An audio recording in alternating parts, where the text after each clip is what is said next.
নবম দশম শ্রেণীর উচ্চতর গণিতের স্থানাঙ্ক জ্যামিতির সংক্ষিপ্ত প্রশ্ন নাম্বার 3 সমাধান করার লক্ষ্যে তোমাদের সামনে উপস্থিত হয়েছি আমি আবুল হাশিম স্যার।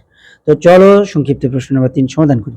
দেখো দেওয়া আছে 4x - 5y = 10, রেখাটি y অক্ষকে a বিন্দুতে ছেদ করলে a বিন্দুর স্থানাঙ্ক নির্ণয় করো। এখানে খেয়াল রাখতে হবে যে এই যে রেখাটি, এই রেখাটা মূলত ছেদ করেছে কাকে?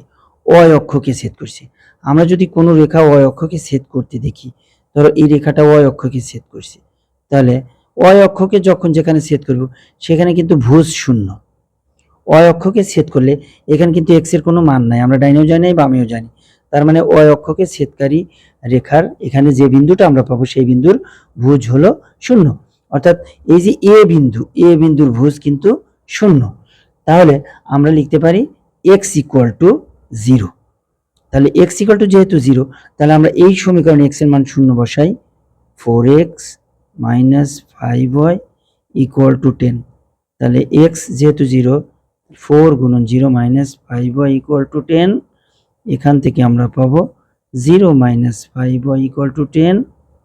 তাহলে আমরা পাবো 5y = -10 বা y = -10/5। therefore y = কাটাকাটি করলে -2। সুতরাং a বিন্দুর স্থানাঙ্ক কিন্তু হবে, এমনি তো ভুজ শূন্য আমরা বলেই নিয়েছি, a বিন্দুর স্থানাঙ্ক